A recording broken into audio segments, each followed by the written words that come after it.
Hello everybody and welcome back to Debate Hub. I am here, I am Chesh, your master debater. Special shout out to Bent for our little taggy audio, and I am here with like the greatest crossover event in history. As we have Dr. Josh, we have Suris, we have Vishanti with us today. This is the first time any of all three of these people have actually been on this channel, and I am super excited to put them through the ringer of pain. As we are going to be looking at the Daily Wire, hosted by Jordan Peterson, Exodus. I'm going to go around the block. We're going to start with Vishanti, go to Dr. Josh, and then go to Suris and let them introduce themselves. Vishanti, how you doing? Hi, I'm Vishanti and I hate myself. Thanks. How you doing, Dr. Josh? I'm doing well. I don't know how I follow up on that one, but yeah, Dr. Josh. You Yes. agree with it, is what you do. There you go. I agree. It's the only reason why anybody comes here. to agree that they hate themselves? Yes, because if you didn't hate yourself, you wouldn't be here. Okay, that's fair. Jesus. Sup, Suris? I've learned something in all of my time on the internet, and that's that if you don't hate yourself, you're not really on the internet, because the internet teaches you to hate yourself. That's some solid philosophy right there, I gotta say. So, these three lovely people have their own channels, have their own links, have their own stuff that they work on. They do it a lot better than I do. The links are down below, except for Vishanti. I mean, there's a video on my channel. It takes a lot of work to launch a channel, so... This is true. I don't know what you mean It's by of my a cat, channel, so... unless you mean some kind of channel. A channel. Channel. 100 channels. If anybody remembers that terrible Frank, I think it was either William Lane Craig or Frank Turek that did the whole like, I don't know what you mean by atheism unless you mean some kind of theism. I forgot about that. Oh no. At least it's not as bad as Armando Calvo saying there aren't any atheists, because atheist just means a theist. That's, yeah. Alright, stream's over. No, Thanks for coming, everybody. Goodbye. These are the jokes. Alright, so I'm here. I'm excited. These guys hate themselves. And, I mean, we can pretty much just jump right into it if we want. Except, I do think it's a good idea if you want to shill to do it now rather than... And then again at the end. So that way you get out where people can find you, so that way they can have to listen. Subscribe to those two. Yes, subscribe to those two. Filling over. It's a good idea to go subscribe to Dr. Josh. It's a really bad idea to come anywhere near my channel. If you want to learn stuff, go subscribe to Dr. Josh. If you want degeneracy, go to Suris. Basically. If you want to see degeneracy, I have no idea what you're talking about. Of my cat, you can visit my channel. There you go. Alright. Should we go? Yeah, we should. Yeah, let's get this over with. Alright. So I did skip the first couple of minutes just because it's a very bizarre introduction if I ever did see one. But it's not that entertaining. It's just kind of strange. And he talks about dreams and how he did a thing on Genesis before and now he wants to go through and do the entire Bible. So this is the Exodus one. So this is only available, as far as I know, if you pay for the Daily Wire subscription, which I definitely did, and I am definitely not telling people or encouraging piracy at all. Why would you ever do that? I would never illegal. I would never do anything like that, so I do have it mirrored, so if you do see any text on the screen, it is going to be backwards. So, let's just jump into it, shall we? Checkmate! Hebrews written right to left. I win. Oh, perfect. I read backwards. Turns out my big brain actually got it right. This Checkmate, ancient atheist. story and what it means and why it's significant today and Hang on. and why it's been significant for several thousand. I have gone until that very moment without hearing this guy's voice. I Wait, thought really? It would be, like, deeper? You've never than heard. that? You've never heard the glorious voice of Jordan B. Peterson? Calm down, Kermit. I will never calm down. If I It's want to not listen to easy being someone... green. You don't understand. If I want to listen to someone huff their own farts, it's not going to be him. So I assumed that his voice would be like faux intellectual and like really deep. Okay. Good to know. Just imagine that voice, but he's saying the chemical composition of his own farts, like Edward Elric when he's talking about how a human body is made. Oh boy, He's just reciting it the whole time. We have 2 memberships for 35 months that said, hello everyone, and celebrate 35 months. Can we get an ooh from Suris? No, you can't. And Manya said this is going to be mind-numbing. And one question for Dr. Josh. Have you ever auditioned for Chippendales? I can hook you up.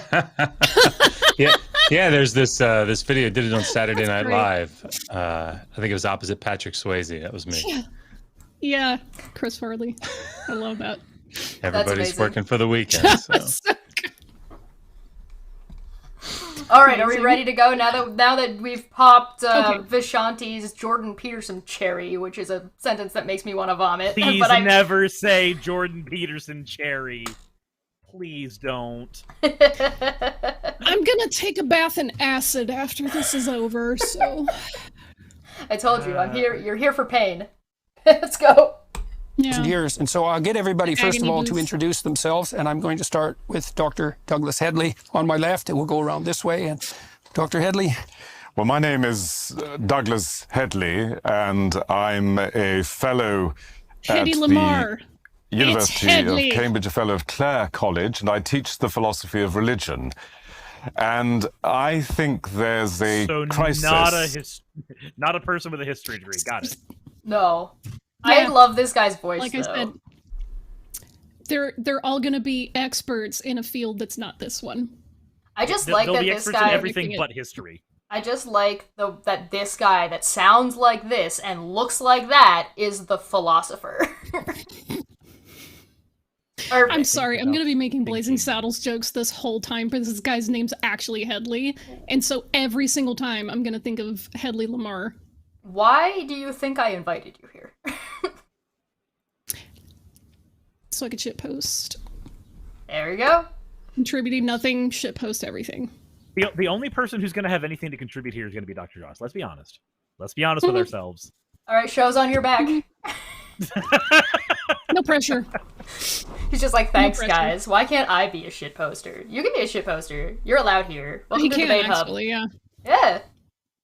Probably wouldn't be any good at it. I can make up. I don't believe that. All you have to do is do your Kent Hovind impersonation, and we will all get behind you. In our culture, and the crisis is linked to a certain ignorance of the very backbone of our own culture, and the Bible is very much at the core of our cultural heritage. At the Temple of Apollo in Delphi, there was an inscription, "Know thyself," and we're in danger of not being able to know ourselves because of the ignorance of the very foundations of our cultures. That inscription was actually in the kitchen for the Oracle. That's completely where I saw it. Oh. In the Matrix. Oh. It was on a Remember cookie. when she's making him cookies? Yeah. She was like... Is inheritage a word? I was about to say inheritage. Am I missing something? I'm actually not 100% certain, but I am willing to be the consummate Googler. Oh, well, quick. thank you. Thank you for sacrificing your Google skills. Someone in the chat is asking, is this guy using an upgraded Stephen Hawking speak and spell? Inheritage is actually a word. It's an archaic form of... It is actually an archaic form of inheritance, which means that this man is up his own ass, because the only people who use archaic versions of actual, like, the words that we have standard usage for now are people who are up their own ass. Just saying. Oh, yeah.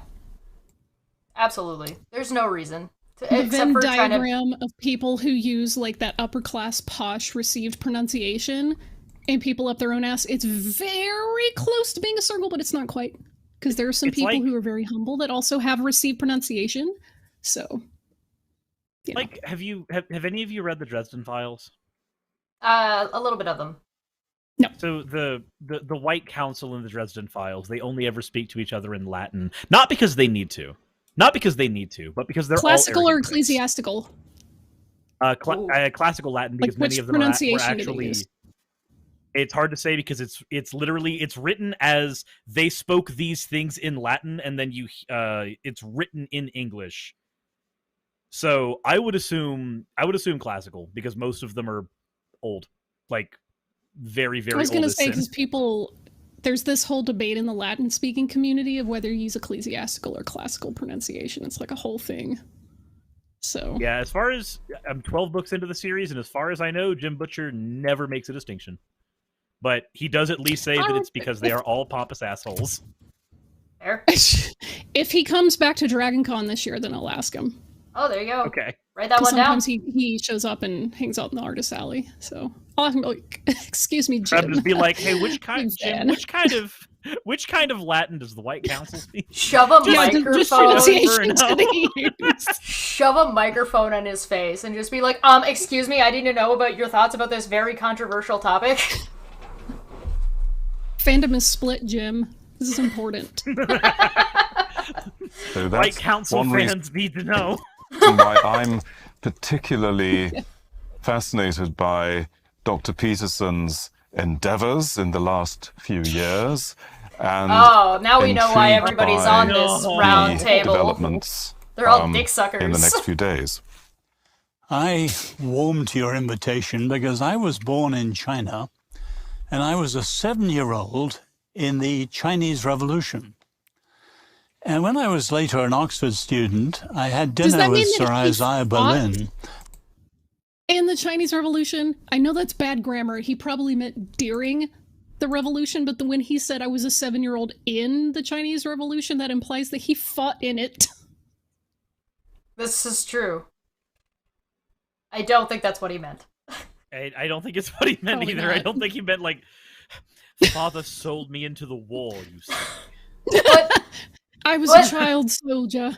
This is an edited, like, movie-style, documentary-style thing. Like, they could have just not... could have done a retake.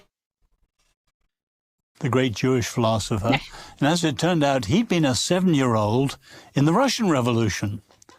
And comparing notes on it, we were saying what the revolutions meant, but the lack of people today understanding them. And for me, Exodus, obviously a classic in its own right politically, the birth of a great nation and people. But many people don't realize this is behind the English Revolution and also behind the American Revolution. And to understand that throws an incredible light on the present crisis, because as I see it, you've got a basic clash between ideas coming down from the American Revolution, 1776, which came from... You mentioned that this is very edited and they had the ability to use another take. Am I the only one, and maybe it's some kind of neurodivergency for me, I don't know, but am I the only one that is hearing very, very wet sounds coming from his mouth? Yeah. God. Yeah. I suspect it's part of his charm, though. So. No. I don't think I've ever looked at a person in my life and went, oh, God, you make a lot of wet sounds. That's charming. I'm glad we gonna played hit my through misophonia real hard. I debated on whether or not I should show their introductions, because I was like, well, it's not really going to add to, like, the Exodus part, but they're spitting garbage like this. Glad I left it in. Because inevitably I'm going to be like, who the fuck is this asshole? So Right. Yeah. Let's see if we get this out of the way. From the Torah and ideas which come down from the French Revolution and its heirs. And so we've got a profound crisis, and many people don't understand the roots of it on either side. So what you're doing, I think, is immensely significant. I promise no one keeps stopping us every 30 seconds, but... That's what we're here for. When he's saying that the American Revolution happened because of Exodus, I don't think that he's got that quite right. Oh yeah. I mean, what makes you think that? I'm fairly certain there might have been at least a handful of people in the early Puritan movements that saw themselves like the Israelites leaving. I could imagine that was at least some conversation. Sure, yeah. People have taken that identity on over the years, but I'm pretty sure that it had a little bit more to do with representative governments and tax rates and stuff like that, and not, hey guys, Exodus stuff. But what do I know? The English monarchy is the pharaoh to our Moses of then again, America. Leave it to the English guy to get the reasons for the American Revolution wrong. So that's fair. So you got a license for those slaves? Well, I mean, there's a good portion of America that would say, all the the Confederate types that would say that slavery was fine, so they shouldn't have an issue with, or they would have an issue with Exodus from Moses' side. Oh, Dr. Josh, there's a cue for you in the chat. I'm going to read it because I want to answer it first. There's a cue for Dr. Josh. Dr. Robert M. Price does not think very highly of you. What's your response? My response is eat a dick, Bob. So Vishanti's just going to answer for Dr. Josh. That's my answer. That's not Dr. Josh's answer, just so you know. I'm not getting him in trouble. That was me. That was me. Oh, that was a real question. It's actually in there, yeah? If you don't feel obligated to answer if you don't want to. I mean, I'm the kind of person that's never thrilled when people don't like me, but I feel like I mean that's not great, I guess, but that's too I feel bad. good. I feel good about my track record. So there's your answer. You're also not a misogynist, so you got that going for you. Unlike Robert. Vishanti's got all this shade. Let's go. Listen, I know the tea on this whole thing, so... Oh, I don't know the tea. Alright, you're gonna have to spill it later, then. Yeah. You guys gotta fill me in the background. Apparently, I missed something. Later. Dr. Orr, James Orr. My name's James Orr. I'm assistant professor in philosophy of religion at the University of Cambridge, where I teach philosophy of religion and moral philosophy, theological ethics. And much of that work focuses on what you might call the Hellenic, that is to say, the fountain of Western wisdom in Greek philosophy. But too often I think we neglect the Hebraic, that is to say, the contribution to Western thought of the great Hebraic sources, and most of all, of course, the Torah, the Pentateuch. It's thrilling to be able to sit around and talk with these distinguished friends and with you, Dr. Peterson, about the book of Exodus. As Oz was saying, it has enormous significance historically, the English Revolution, the American Revolution, and more recently, many of the sort of liberation narratives that we're familiar with in the contemporary, from the contemporary political landscape and contemporary debates. It's almost like it's a popular trope. Yeah. I'm also, again, once more, we have not found somebody with a degree in any form of history. We have found people whose professions are on talking about philosophy. And I just, as a person who had a very, very deep hyperfixation on philosophy for a long enough to make a whole channel about it, I don't give a shit what any philosopher thinks. That's just where I got from rereading bunches of things in the SCP. I finally just went, wow, these are a lot of interesting perspectives. Yes, I've stopped giving a shit. This round table is just an SCP. An active one. Oh my god, amazing. Welcome to Debate This Hub. stream is Euclid anomalous. class. Well, the thing is, why are they all English, first off? Second off, why We've are only none gotten of halfway them... across the table. Oh, okay. I mean, so far, this we're on the third one out of 6. Okay. We still have the rest of the table. I just want one person whose field of study is the thing we're talking about. Should I That's ask? what I want. Should I do a poll? Do you remember Should we that ask? time where I predicted that no one would have a degree in this field, in the relevant field? And I don't even necessarily need a degree. I think this is a troll. It has to be. Someone's in the chat going, "You forgot to purify yourself. Why don't you purify yourself in the waters of Lake Minnetonka?" Like I'm okay if even one of them is like fully autodidact when it comes to history. I just want their profession to have something to do with it then too. Like either your field of study or your profession, something that is not just I talk about thinking. Okay, cool, we get it. You talk about thinking. No, they're not one. I predict not one person will have a degree in the relevant field. Predict not one. Josh, how many do you think? Will have a degree in a relevant field? Yeah.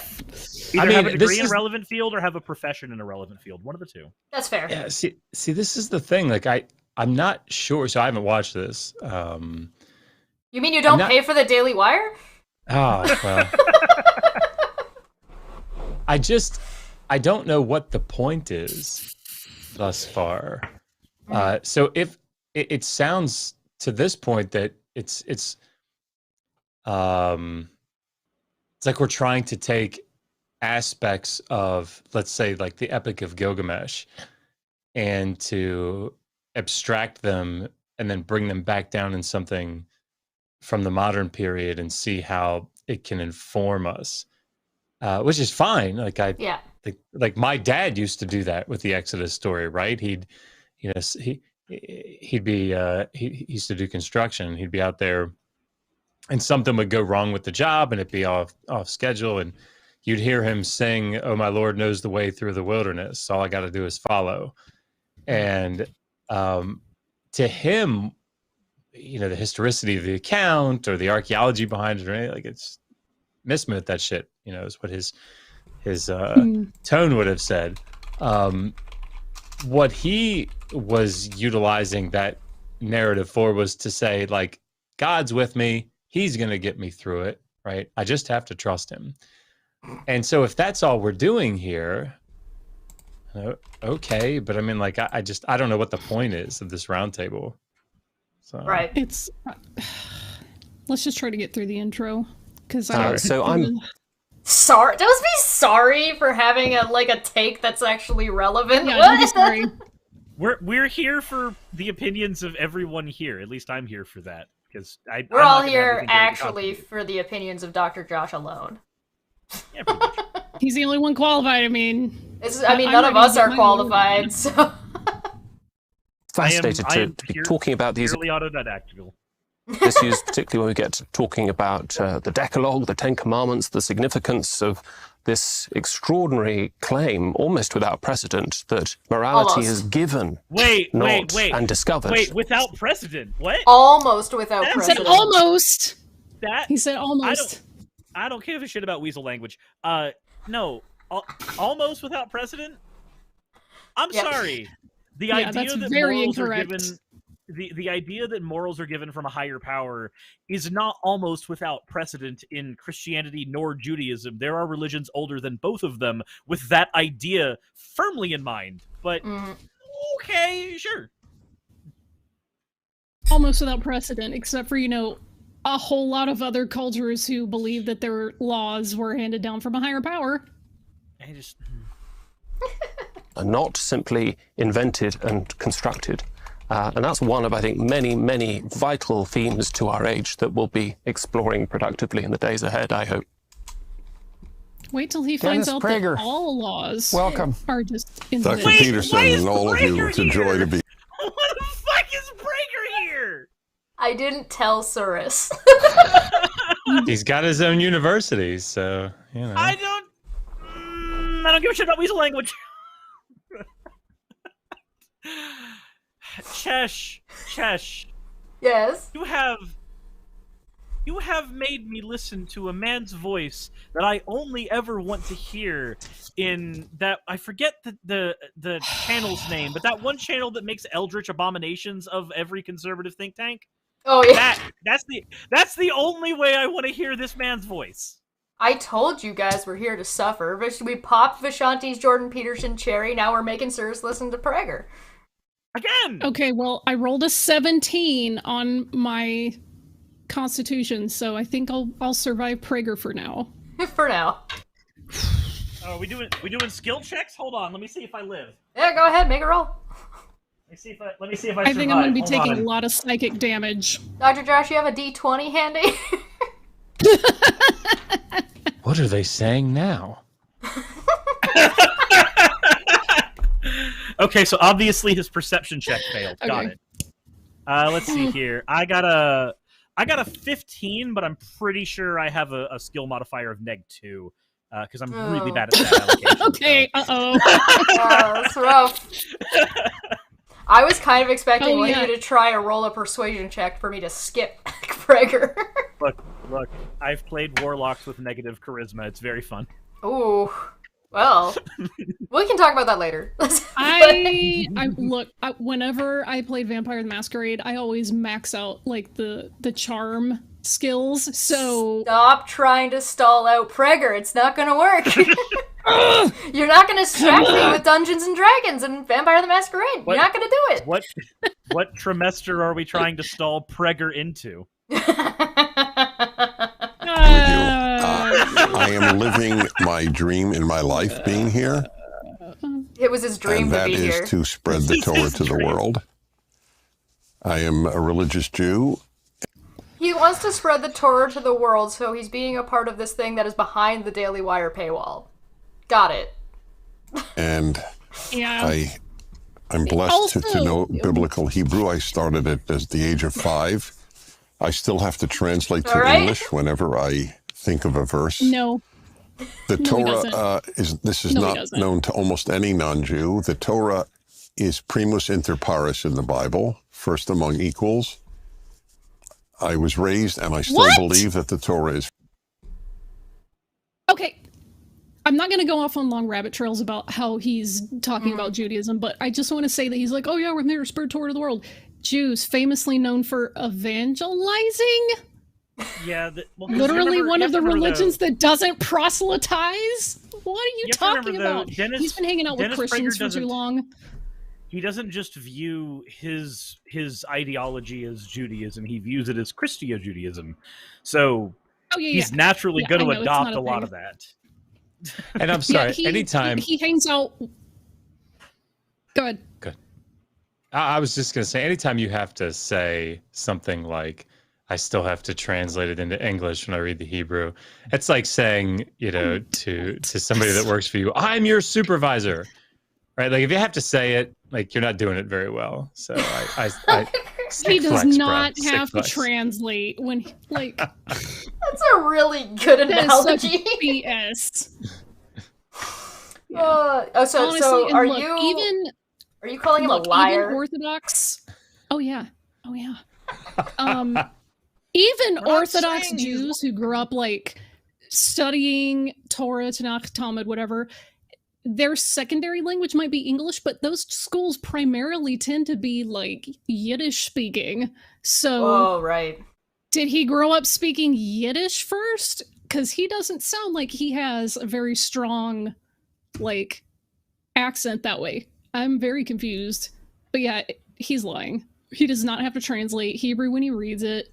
He's just trying to flex on people because he knows most Christians don't know a lick of Hebrew, so... Hey. Look at the special magic Jew. He is their supervisor. Respect his authority. From God.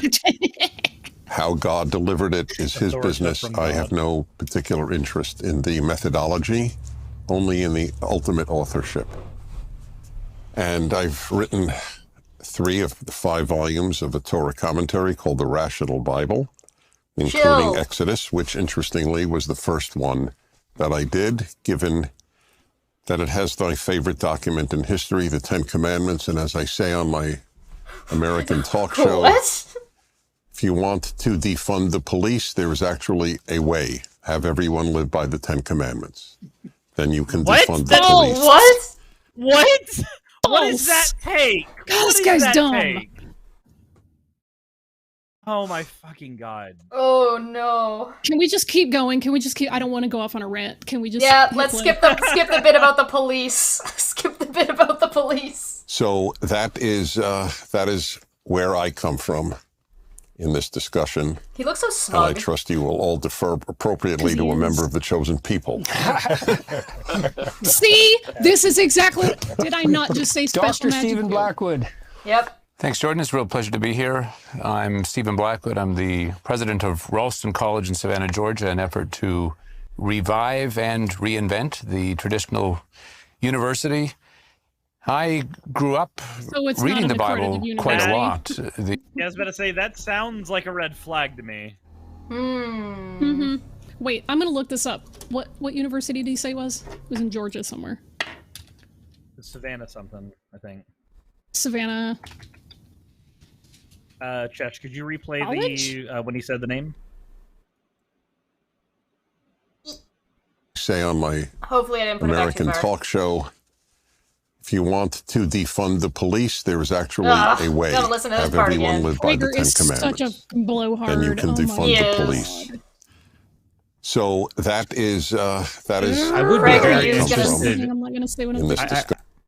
I would be very interested to hear which of the Ten Commandments he thinks are unique to the ancient Near East that would be something that he would call it out for that would meet this goal that he set forth. Because We wouldn't need to pay for law enforcement anymore because we didn't boil goats in their mother's milk.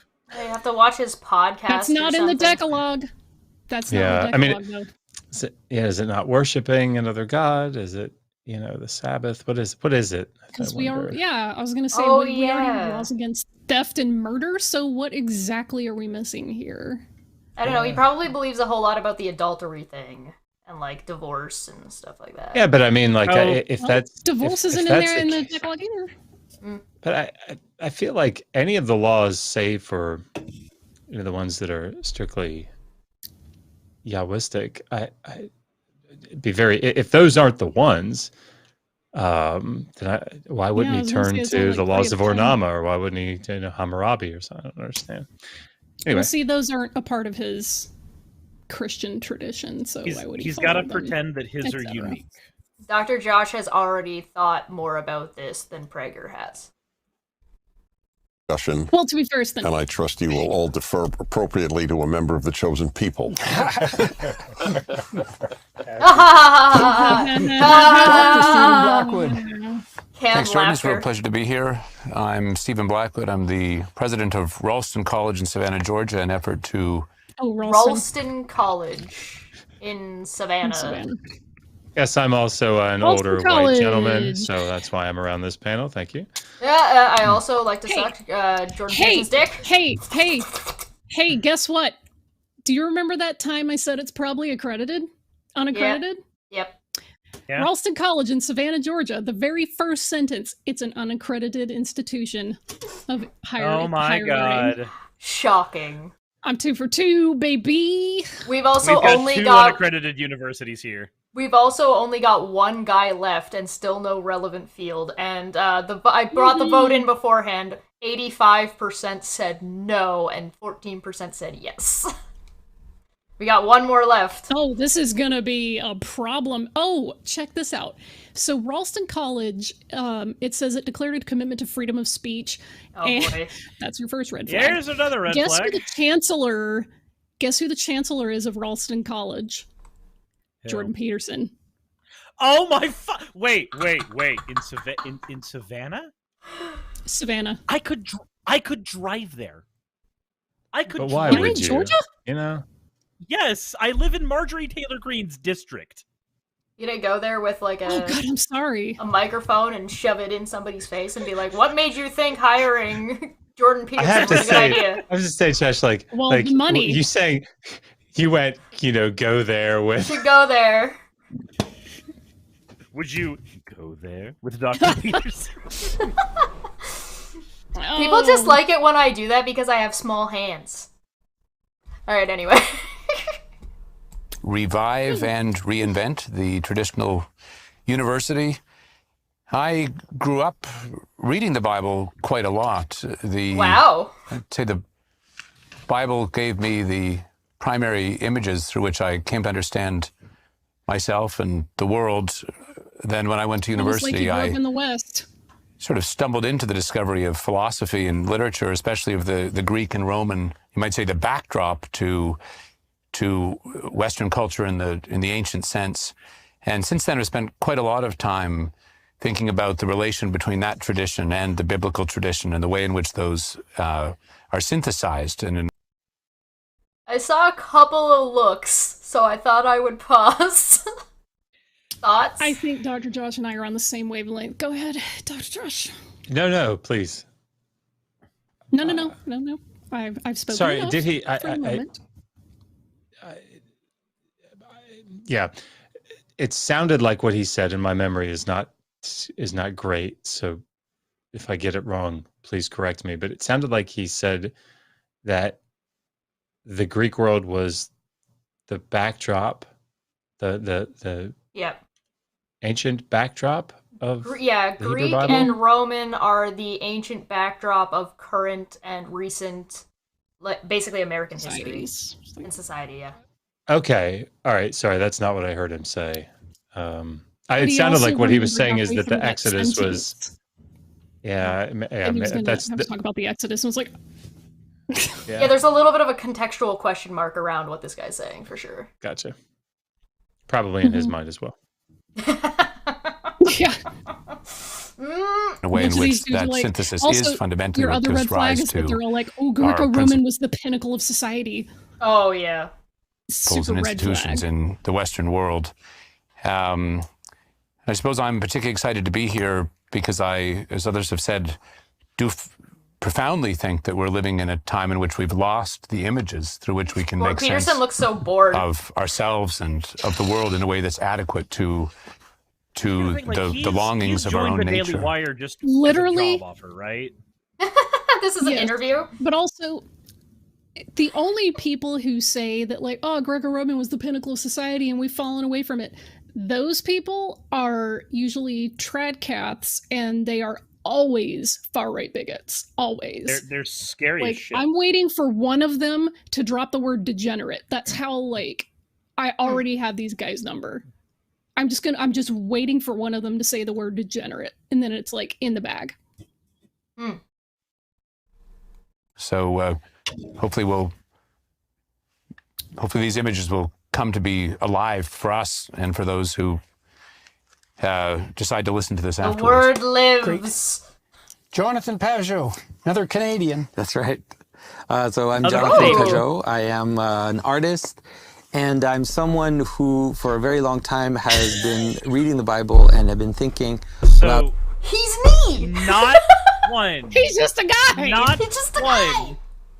guy! When I'm right, I'm right. So he's just I called it. sitting there. His contribution is, I'm just a little guy. I'm just a little guy. I'm just a dude. I just do art. Hi, I do an art. I'm a little dude on the internet. I do art. I appreciate art. The art I appreciate specifically is art that is from the Greco-Roman area, and modern art is bad because reasons. I'm imagining that because PragerU's done a fucking video like that. No way. This guy, this Canadian I dude bet here totally has a Tumblr his, account with all the art on his it. It's alt- just his his alt account is classic art enjoyer, and it's got like a marble statue in the profile. It's got the Chad meme, but with Oh, like no. a filter that makes it look like he's a statue. Yes. Trad art enjoyer. All right, let's hear what the Yes, artist Trad art has enjoyer. to say. Who even cares about what the artist has to say? What? Not one single qualified person on that panel. Nope, not even close, baby.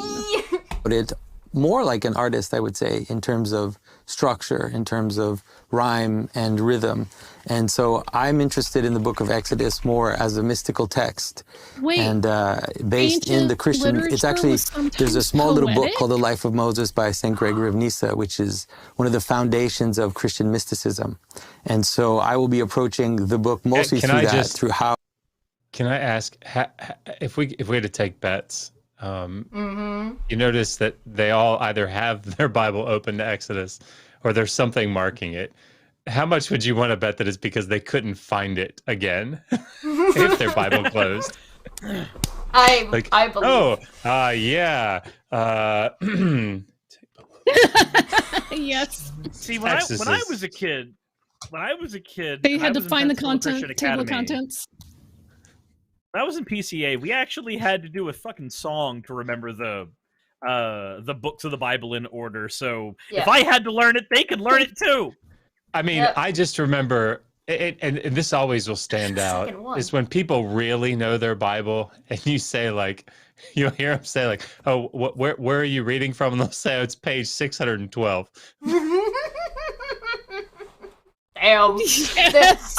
I feel like anybody who is doing videos like PragerU and like the Daily Wire and like anybody who does like biblical readings, like the Transformed Wife and like your Paul and Morgans, and like any pastor should aspire to know the Bible well enough when asked for a reference they give a fucking page number. Damn. Respect. At that point, they know their because Bible there's well only enough. one version and one printing of the Bible ever. Well, I mean, it's their whatever one they're reading. It doesn't matter. The point is like they just know it that well that it's just like, excuse me, Pastor, where are you reading from? Page 625. 3 paragraphs down. It's just this reminds me, and then I'll shut up, but this reminds me of that Psych quote where he says, you have never read the Bible, have you? Genesis, Exorcist, Leviathan, do the right thing.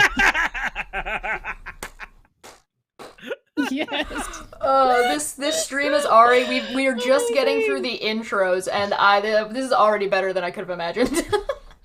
I heard my brain filled in the blanks on the right books, and I feel like that's a trauma response, Josh. Yes. It took us 10 minutes into the video, and about how long we've been live? An hour? 40 minutes for Suris to get triggered. Like 40 minutes, yeah. Look. He started saying "do," and my brain was like, you know that like it's the square hole. Yes, the square hole. My brain was just like Leviticus. No. Okay. Deuteronomy. No, please.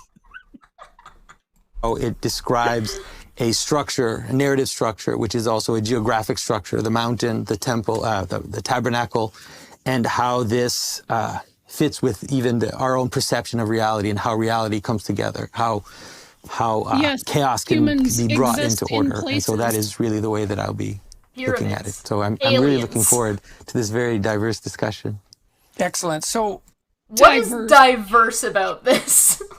There's nothing diverse about a group of a bunch of old white men from the exact same like type of religious background who all equally have no experience in the relevant field. There's no diversity there. It's so diverse, guys. I know Dennis Prager's going to be like, well, you see, I identify as a woman for the purposes of this conversation. Oh, this is a very diverse table now. No, he would too. My brain hurts. He would. He would. One of the things that's really fascinated me about Exodus, apart from the fundamental structure of the narrative, which is escape from tyranny, sojourn through the desert, and then reemergence, hypothetically, into the promised land. It's a very classic narrative structure. Descent and reascent. Get all the way to the promised land in Exodus. He is aware of that, right? They literally say that, oh, you need to go to the place flowing with milk and honey. There is no hypothetical in the story. They are told you're physically walking to the promised land. And when they screw up, they are told, okay, we're adding years to your walking through. Literally, there's no hypothetical. Also, literally no one makes it to the promised land in the entire Torah. That doesn't start happening until the book of Joshua. The Exodus in Exodus only takes up like the first 18-ish to 19-ish chapters. Don't spoil that the next half of the story is in the next book. Sorry, spoiler alert on a 3,000-year-old book. It writes it like it's a Harry Potter novel. You have to find the end on the next book. I mean, I just doubt that anybody at the table has actually read the story through. So, well, maybe that's what maybe that's what the table is about. They're gonna read through it, and I know Prager's went through it a bunch of time, but I don't think the rest of them have. Judas betrays Jesus. Spoiler alert. Oh, like Dumbledore dies. I was watching. It's like when I was watching the Disney version of Davy Crockett, and I got down near the end, and he's run out of ammo in the Alamo, and he's got the barrel of his rifle, and he's swinging it at people coming up the steps. And I looked down at the VCR, and there's only like 3 minutes left. And I called my ex-wife, my now ex-wife, and said, "Hey, what's the deal? Is there like a part 2 to this?" She said, "What?" I said, "Well, I mean, it doesn't. How's he going to get out of this?"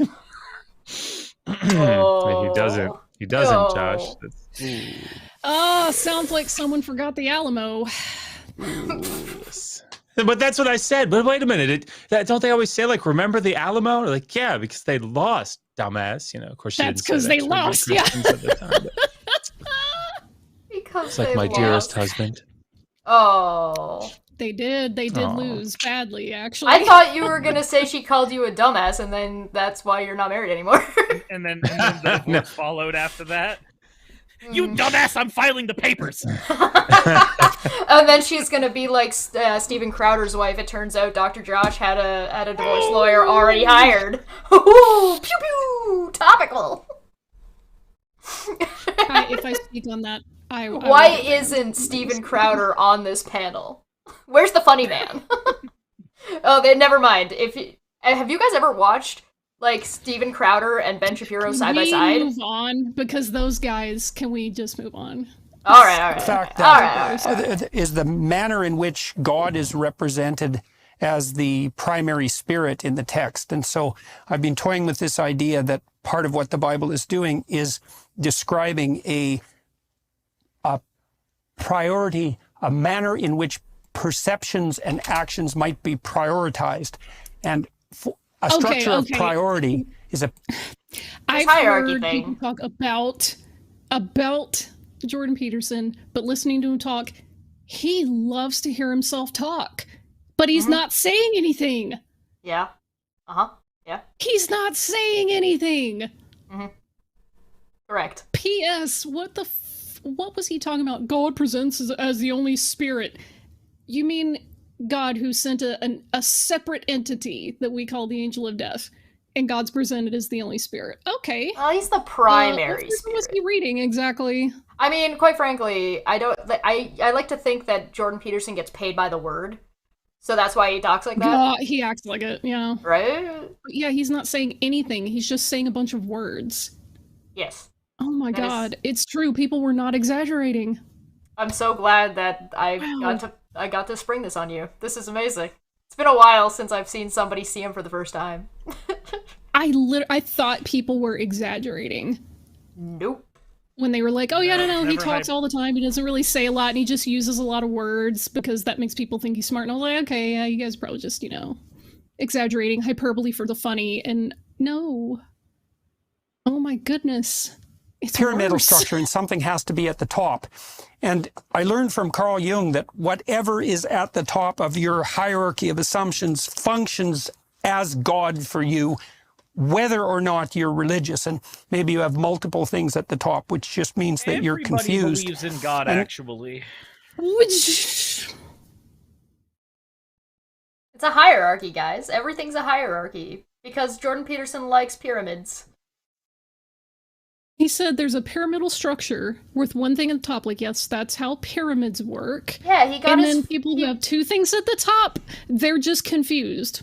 He woke up one morning when he was like 12, and he had experienced his first wet dream and had morning wood, saw a pyramid there, and was like, this is life!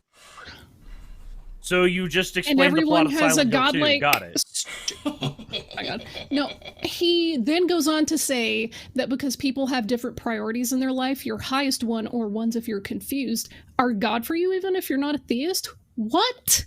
It's whatever you prioritize, except he's specifying like whatever you prioritize and like you can't, like falafel can't be at the top.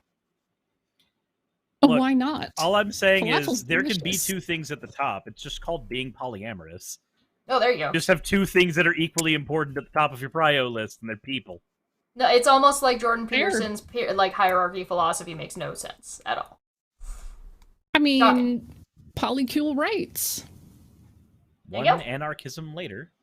Then if Jung is correct, and I believe he is, then the question of what should be at the top really exists as the paramount question. And part of the way the biblical narrative represents that or addresses that is by describing God in some sense as a literary character, as Northrop Frye, a Canadian critic, pointed out. And one of the things that's remarkable about the Exodus text is that the highest ethical spirit to which we're beholden is presented precisely as that spirit that allies itself with the cause of freedom against tyranny.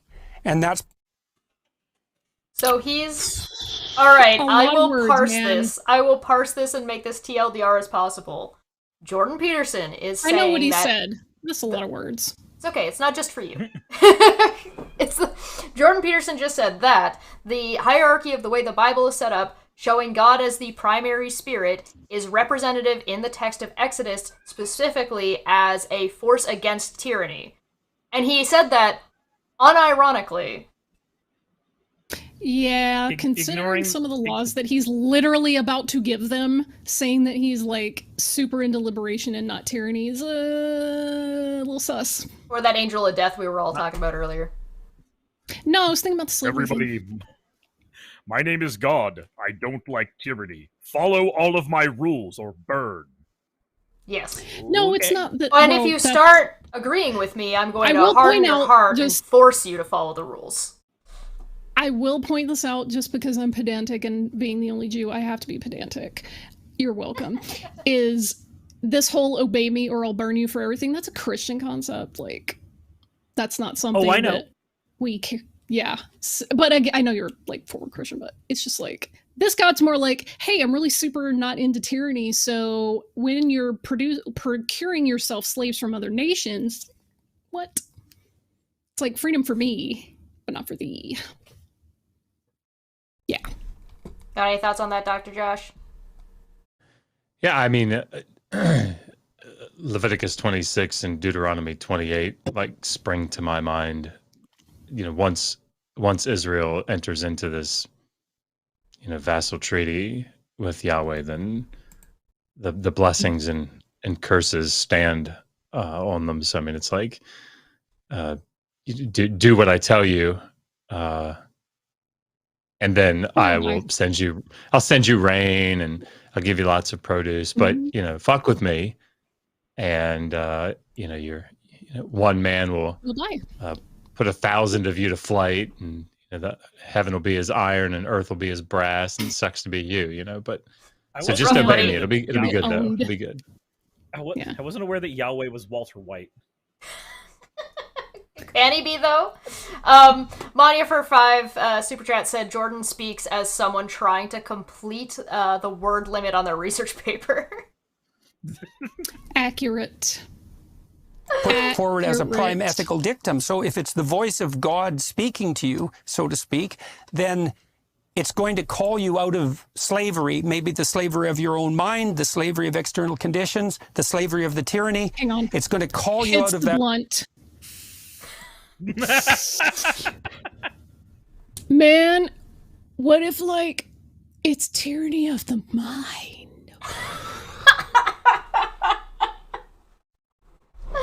I'm clipping this and making it a YouTube short.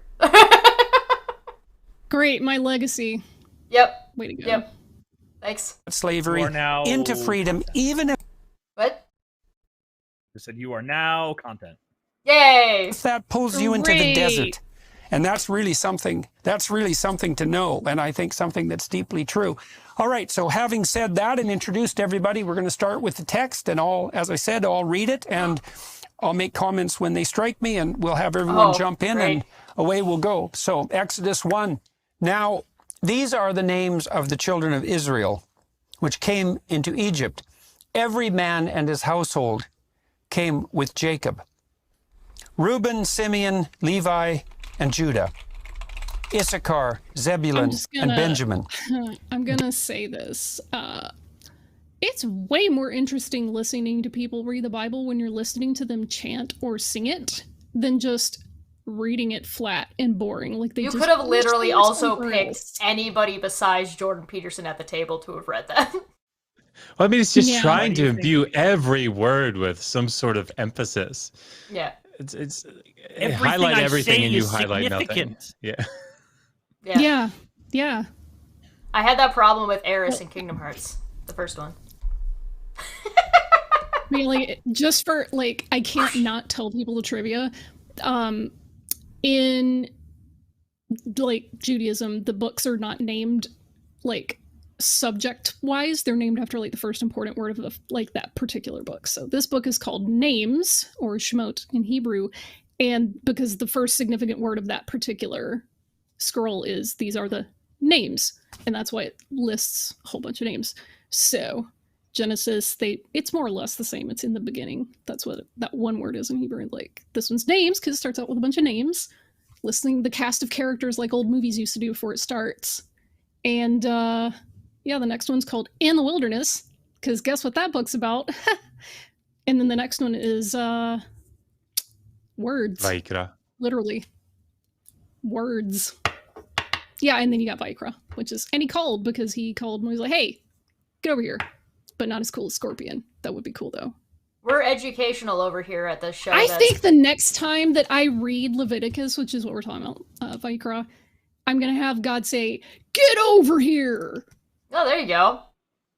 I like it. It's like when it's like when Nathan says, Atah ha'ish. Every time I read that in English, it's like, you the man! You're the man! Exactly how that goes, but... Yes! It's like when what is it? Man. What is the is it the the stones that the girls at camp they have a necklace. It's broken in half, and I can't. Is it mitzvah stones? Like where it says, it's Laban and Jacob saying, "May God watch over you and me while we are apart." And when they're leaving camp, some Christian summer camp, having been like there for 3 weeks and made the best friends of your life. They're crying and saying, you have this half of the stone and I have this, and may God watch over you and me while we're apart. When really this story is like, motherfucker, see this stone? I won't come across you to kill you, and you won't come across it to kill me. May God watch over you. Keep an eye on you. It's literally him going, he's got his eye on you. Right. And now I know where the Brother Thor story and Magic the Gathering came from. Nice. Dan and Naphtali. How, like, intense some of these texts are and how hysterically funny. Like, just don't, because you read it and you just like, these are boring words. I should have said it. Who knows how to tell a story. I should have set it up so that way I could show like 2 people on the screen bigger at a time, and so that way when like Vishanti and Dr. Josh want to go, it would just go to just the 2 of them, and it'd be great. And then when me and Suris like spin off into nerddom, off we go. Because we would rather do anything than listen to fucking Jordan Peterson. Yeah. Suffer. And Asher. And all the souls that came out of the loins of Jacob were 70 souls. For Joseph was in Egypt already. And Joseph died. Not all at the same time. And all his brethren. And all that generation. And the children of Israel were fruitful and increased abundantly and multiplied and waxed exceeding mighty. And the land was filled with them. Is waxing exceedingly mightily, is that like just jacking? Is that jizz? It's a really old way of saying they got big and strunk. That could still be that thing. Wax for that. No? Chesh, not every religion needs a dick joke. Every religion is a dick joke. Oh, every religion has dick jokes. They better. We did get a question. The Book of Thalum. We did get a question from Dr. Tapioca Weasel. It says, hey Chad, I just wanted to drop in and ask if everyone here acknowledges an ultimate metaphysical primary grounding in the laws of logic and reason. Anyone? Listen, I just don't think that the good doctor can instantiate the necessary preconditions for the ultimacy of the grounding of impossible possibilities. if you can't instantiate that necessary precondition, then you're just borrowing from the Christian worldview. I just don't think. Well done.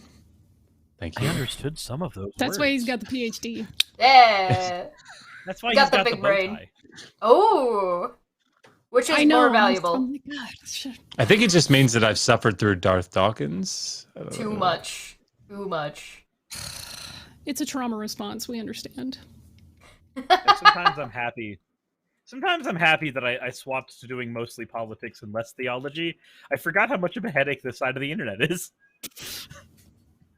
So Jacob and the Israelites are presented as sojourners into Egypt. So they're foreigners, they're strangers in a strange land, you might say, and they came in under the guidance and patrimony of Jacob, who had a good relationship with the power structure in Egypt, but he dies and the generation after him dies, and relationships between the Israelites and the Egyptians become strained.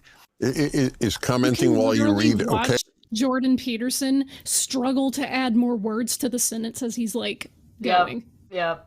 The brain turns. I mean, this overview is roughly. Like, it's like roughly what you would read with like a 7-year-old synopsis of this story, but he's really trying to make it sound deep. It's like he's not actually reading the synopsis of Exodus. He's actually reading the synopsis of like the movie The Ten Commandments. He's gonna break into the Prince of Sesame Egypt Mill or something. version, you mean? Yeah. Comment at any point you want. Okay, so just for all of your edification, in Jewish life, if there are 10 best-known verses in the entire Torah, a new king arose over Egypt who did not know Joseph, is one of the 10. That's not the first one I would have picked. It summarizes the human condition of ingratitude perfectly. Oh. Okay. I know that when Dapper catches up to this, he also is going to laugh at that for the same reason I did. Literally the most famous quote from the entire Torah, if you were to ask a Jew right now, would most likely be the Shema. We say it twice a day. Literally. I mean, what is he talking about? That one, I would not. You're right. And he's like, oh, no, it's this one, random verse about Pharaoh that we really only read during Passover. But no, it's one of the top 10. See, I've got PragerU stuck in my brain, and I just recently did a video about CRT.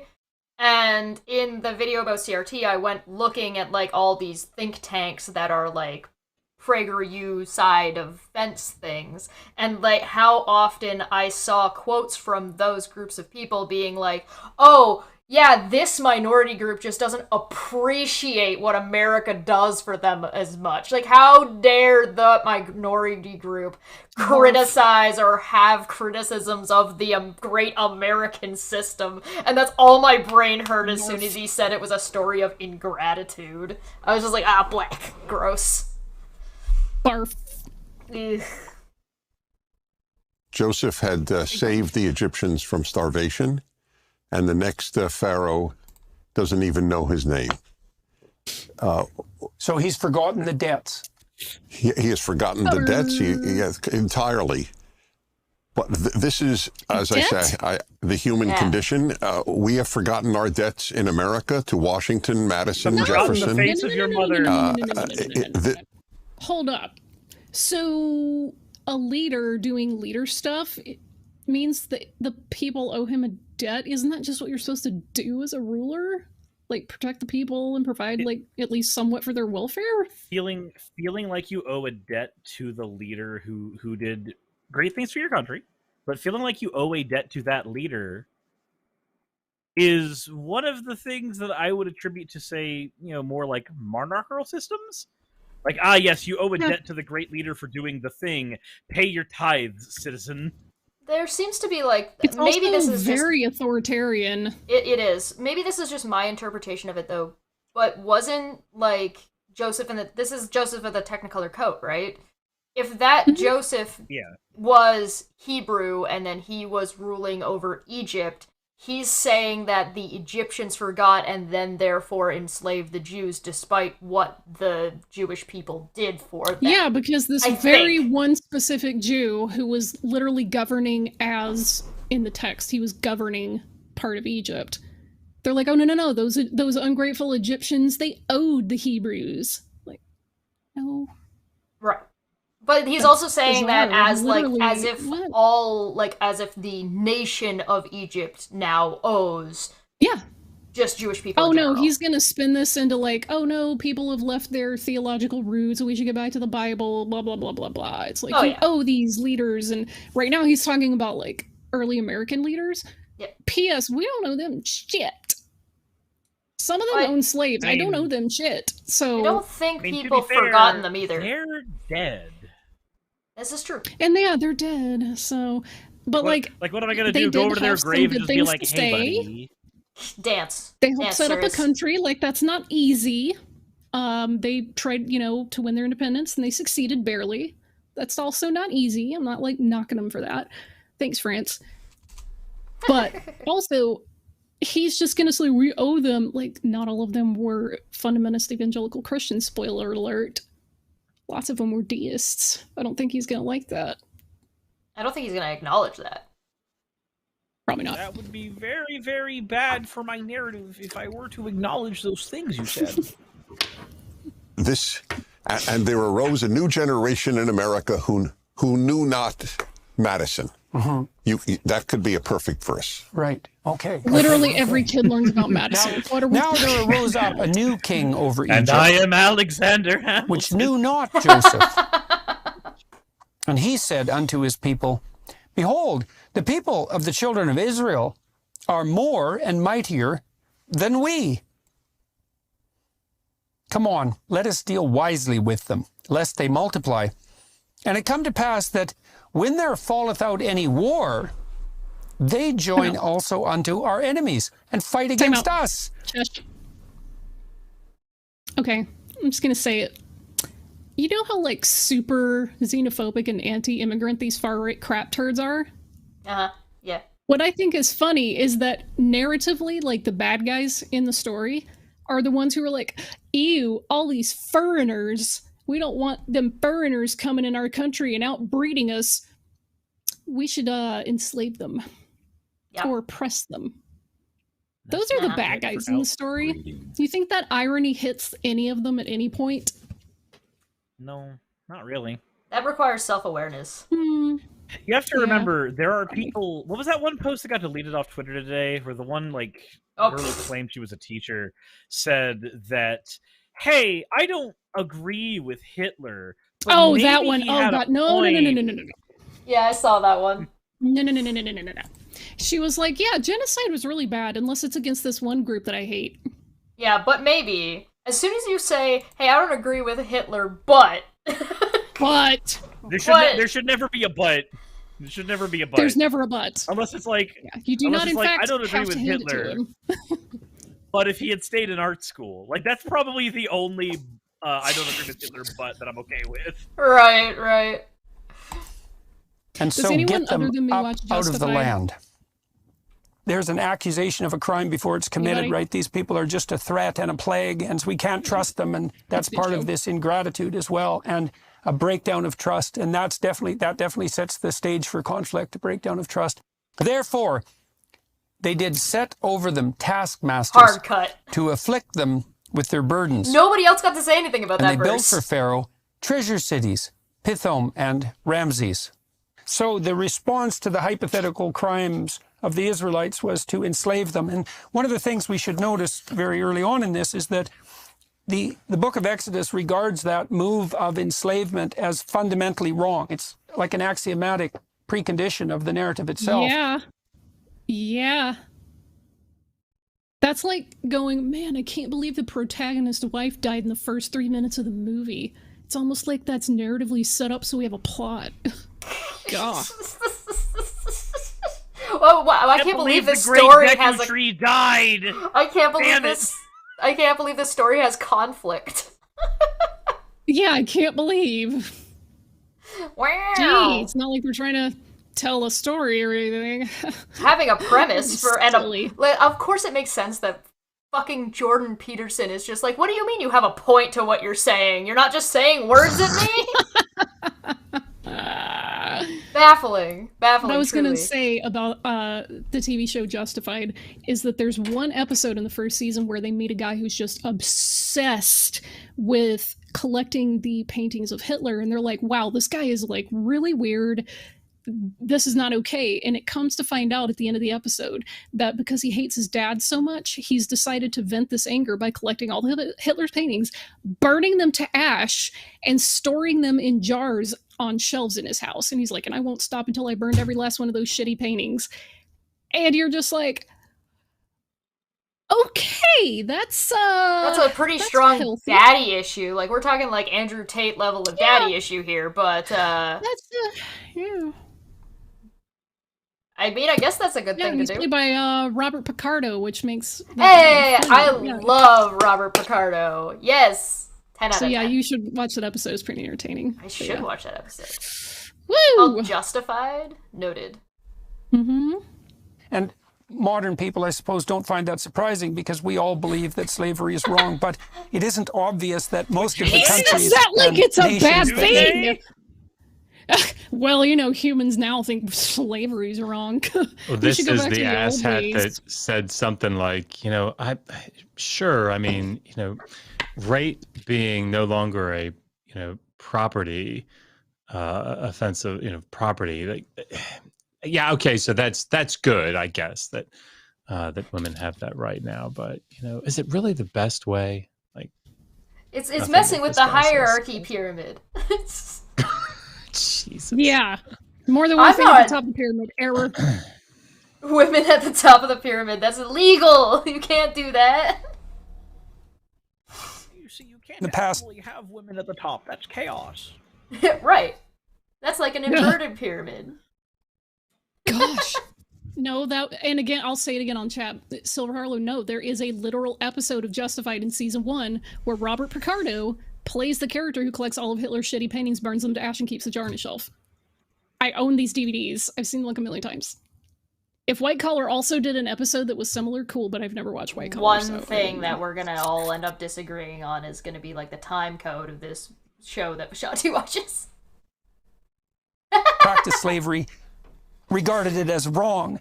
And so this invisible ethic that already permeates the narrative has a revolutionary aspect in that sense. But the more they afflicted them, see, the more they... Sorry, that's... No, don't to be sorry, like, go. That's a little vexing.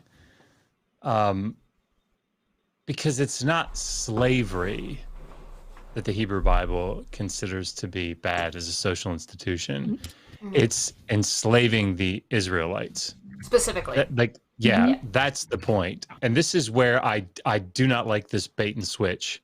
Apologists do this all the time, obviously. But, you know, you read through a passage like Leviticus 25, and it says, okay, look, you used to be able to keep Israelites as debt slaves. You're not allowed to do that anymore. You can't treat them as debt slaves. And it's like, aha, see, there's progress here. God is working them out of that. But then it says, so if you want slaves, you get them from the foreigners. Right. It's like loans, right? When you read through Deuteronomy and it's like, don't take loans, you know, don't take interest on the loans that you give to your fellow Israelites. It's not that taking interest is bad. It's just charging interest to fellow Israelites is bad. Like, so, right. There's not this moral component to it in the way that I think he's just suggest. racism. Right. Yeah. Right. They just replaced the things they arbitrarily said were bad with racism. That one good. You see, slavery bad when of your own race. Slavery good when of other people. Bigotry bad towards us, but not towards other people. Well, I'm also sorry. Go ahead. Like just to be you know, very, very clear here, that was nothing. There's nothing distinctive really about that. You know, in the Hebrew Bible. So this sort of thing where, you know, something being done to the citizens of your populace, you know, of your country or whatever, or of your city or whatever, is different from foreigners. That wasn't different in the ancient Near East. The Hebrew Bible is very much on par with that. All So I'm like saying nobody, is- I don't think anybody should hear me saying that. Oh, look how awful, the Hebrew Bible is or something. That's not what I'm saying. It's just, but holding this out, which is an apologetic move to try to say, see, we should be basing our morals on this ancient text. Because look, here, right at the outset, it says that slavery is immoral. Yeah, it doesn't really work that way. If you No, believe it in doesn't it that say much, that, you though. shouldn't Yeah. have to be trying to bullshit and circumvent what it's actually trying to present. What was that? Well, Suris? I mean, again, people like this guy, they use it more as a tool for the rhetoric they've already picked. Oh, right. And Right, that's of the course. way most people use it. So they're just doing That the to same me thing is with just disrespectful of the book itself and whatever it is that you're actually trying to pony off of. I mean, yeah, again, it's just one of those things where Peterson's it's like, trying to say is it's literally okay to be later white. on in, well, he would say that, but yeah, it's this idea, oh yeah, well, we know slavery's bad now, but like, we're just gonna not talk about the parts where it's explicitly commanded later on. Like, Because that's so dishonest. technically, if they do the whole like, look at what this book says about slavery bad in this book. You go, okay, cool. So what kind of slavery did America have? Well, it was one where we bought slaves from other nations outside of our own, and then we brought them in. Okay, so what about that slavery? Because our own constituents in the United States made a point to quote those verses in defense of slavery. But you know, just ignore American history. This is what happens when you don't have a single historian on the panel. Oh my god. Right. Oh my god. Or like a biblical expert. Even I was able to do better. Which none of them are. Yeah. Miles better. Dr. Capioca Weasel for 20 said, the Bible doesn't endorse slavery. I mean, yeah, I read the whole book about how it does, but it's negated by a typo in the second last line of page 91, as this verse, if sick, often cited. So who cares? Yeah, Amazing. this is what happens when you edit your own books. This is you copy edit. Yeah. Every time I cover biblical gender roles, I remember he has an editor, and here we are. Yeah. Still better than Ken Hovind. You know what though? I just finished, and I'm working on the copy editing now of the second edition of that book, and I'm sure that there will be more typos because it's gone from like 200 pages to 700. So. That's exciting. Congratulations. I'm sure you're paying someone professionally to do it, but I also am available if you need a second pair of eyeballs. I was not paying someone to do it. Read it backwards. Okay. Okay. Reading something backwards is always the way that I double check anything. If you read it backwards, it stops your mind from just filling in automatically. So if you read your sentences backwards, it catches typos and spelling mistakes and grammatical errors. Oh wow. Yeah. Nice. It's the same. It's the same kind of thing as shooting my own horn though, because I really am available. You don't have to pay me. I'm just saying, like, That's really you probably sweet. had a professional doing it, but I made extremely good grades in college. So, like, you gotta send them your CV now. No, I'm just saying, like, it's a nice skill to fall back on because, people always need a second pair of eyeballs because you read your own stuff so many times you don't see it. So that's why you gotta have editors. Thank you. Oh, we'll set you guys up to chat in the background. Multiplied and grew. That's what this was. It was networking. And they were grieved because This is of what the I'm here children of for. Israel. And the Egyptians made the children of Israel to serve with rigor. And they made their lives bitter with hard bondage in mortar and in brick and in all manner of service in the field. All their service, Did they now? wherein they made them serve, was with rigor. That reminds me, that part of what happened under the Nazis with work camps and in the gulags as well.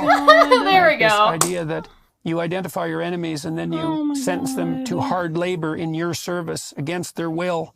And You mean that police issue and jail issue that Prager brought up earlier? No, not prisons. Okay. No, just have them follow the Ten I Commandments. know. Problem I know it's naive of me, and I was like, maybe we'll get through this without a reference to the National Socialist and Workers' Party, but no. No. Why would you think that?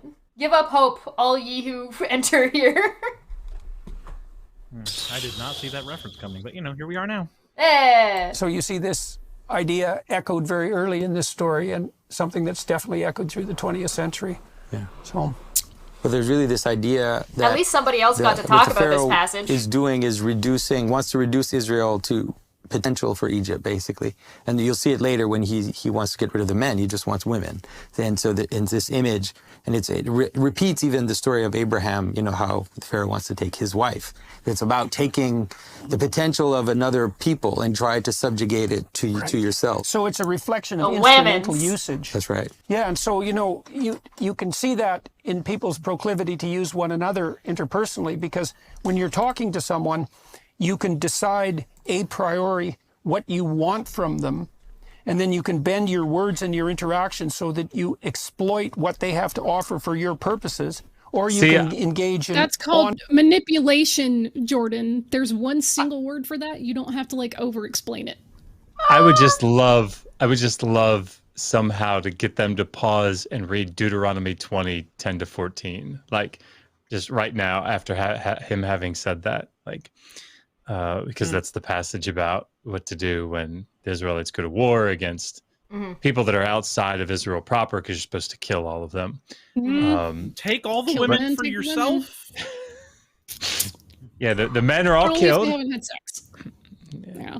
I like how he's trying to utilize philosophical language to justify what is what Vishanti said, manipulation from because he's the psychologist on the panel. And I just want to see if the philosopher calls him out. The super hoity-toity guy. And if he calls him out, he better call him out in Latin. Savage Cobra for 5 said, and when the Israelites got rid of all the med later on? ? Yeah, This was common practice.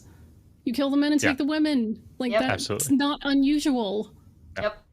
Acting like it's, I can't believe they did this horrific thing. Literally everyone was doing that. This dialogue where the purpose is mutual enrichment, and that what would you call it, instrumental end doesn't dominate. Yeah. So. And you can experience it, at least the mystical fathers, they talk about Egypt also as representing your own passions.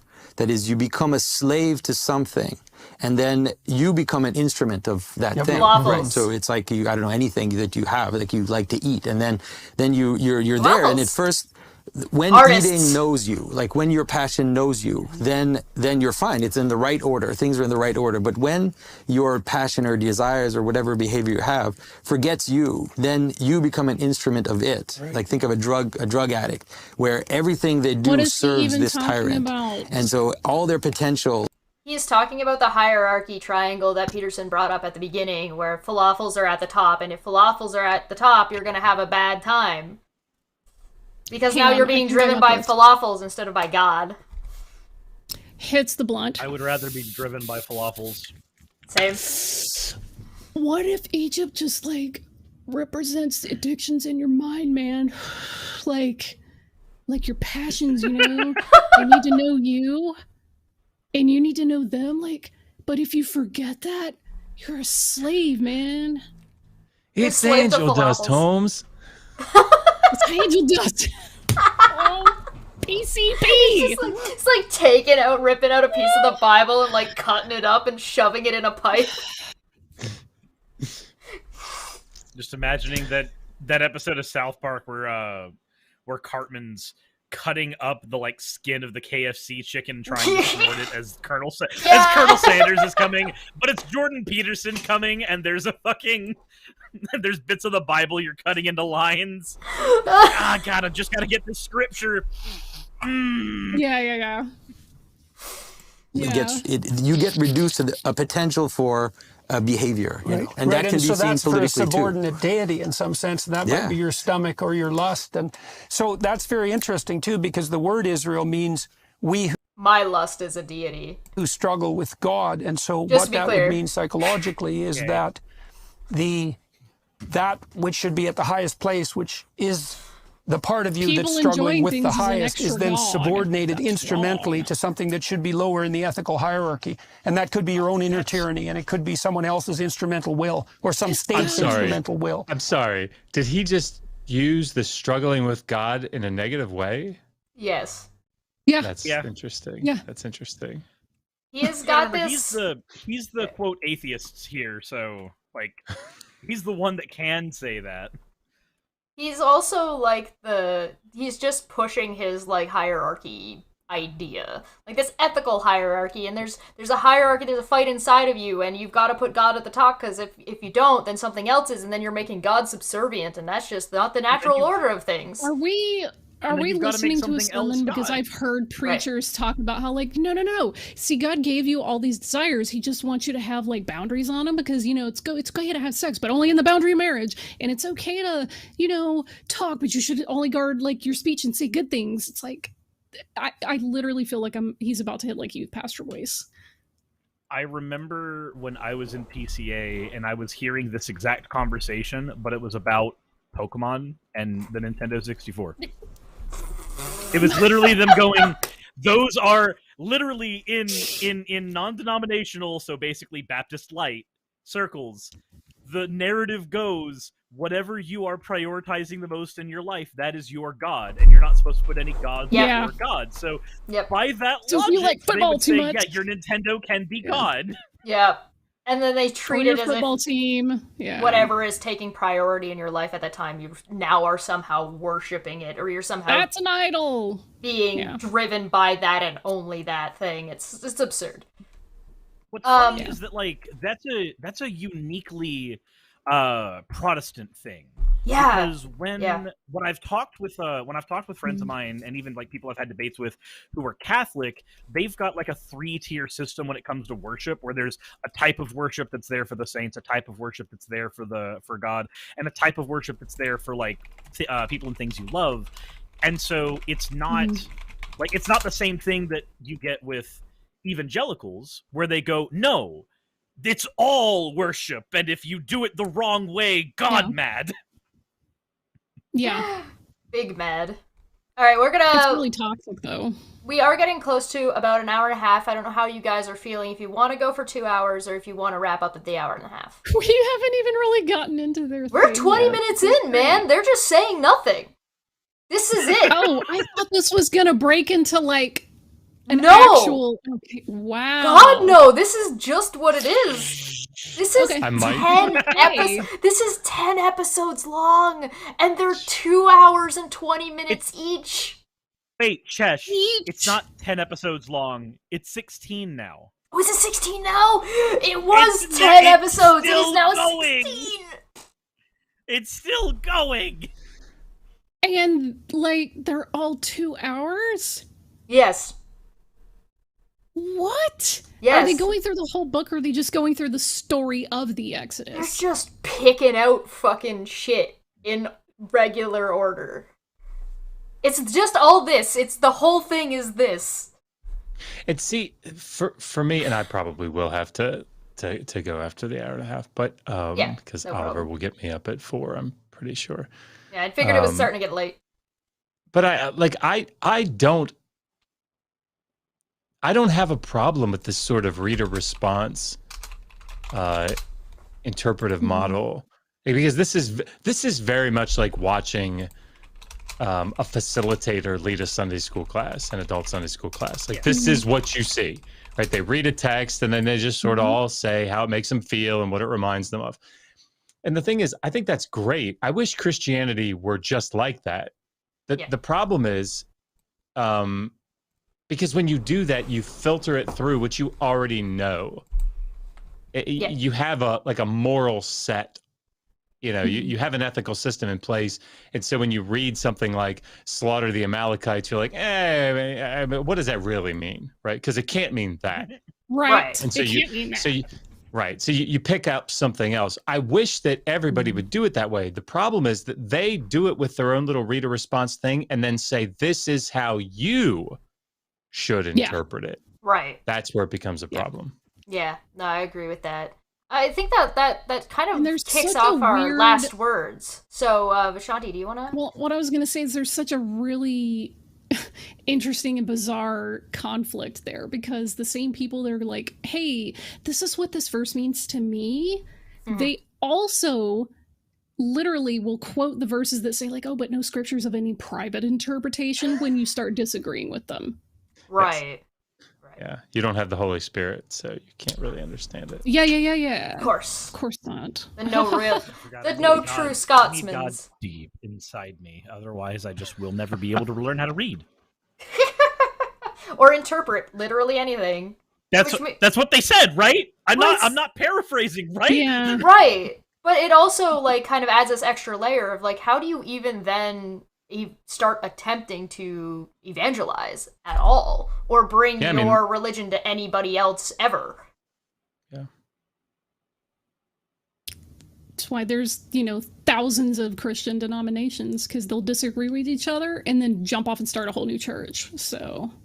Of course. I mean, that makes sense. I want to divorce my wife. I'm gonna go build a building to go worship in. I thought you were gonna say I'm gonna go to Build-A-Bear. I'm gonna start my own church. Yeah, it's. I'm gonna go to build a religion here. We're gonna take this, and we're gonna take this, and we're gonna take this, and we're gonna stitch it all together. Can you please put the little heartbeat ship Henry inside my VIII religion, please? Is the one that invented Build-A-Bear. It's just invent a religion. Build a religion. All right, I think we're gonna start. Okay, well, here's my not final word about the whole thing, but the last important thing I'll say is it's always interesting to me to listen how absolutely verklempt and they get the vapors that Christians are when people disagree with them, and they can't handle this. And I'm like, literally, Judaism has entire study houses where we do nothing but discuss the text and disagree with each other.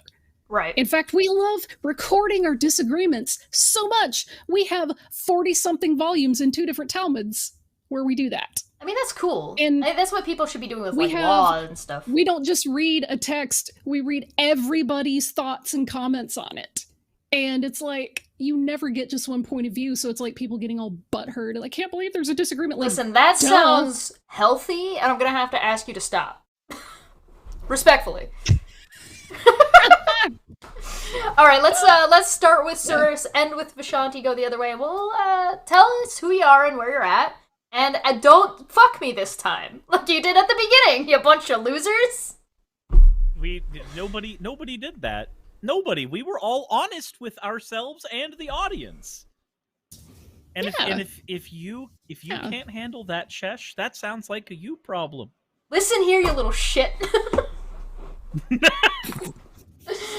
I will let you die in bot lane. Oh, you would too. You would too. I would. I would laugh about it. Oh my god. Yeah, well, I guess that's fair.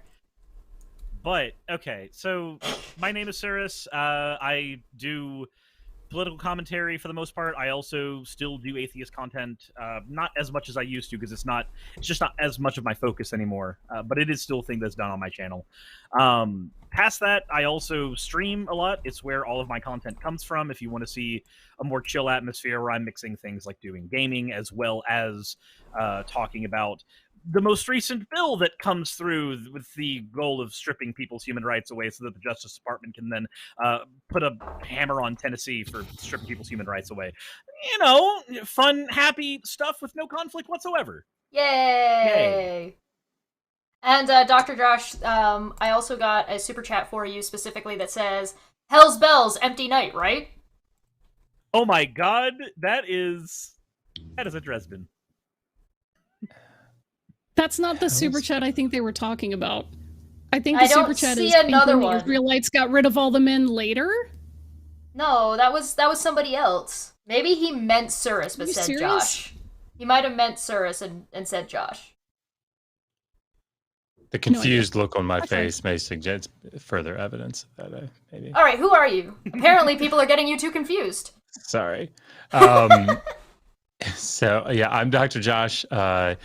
Megan runs Digital Hammurabi and is the new host, or is the host of the new Misquoting Jesus podcast with Bart Ehrman. So she's actually the famous one now. So I don't do a lot on the channel anymore. My work is primarily done doing interviews on other people's channels. It seems like the only thing I'm good to talk about now is slavery. Oh no, just you've been finishing. typecast. Oh no! Yeah, right.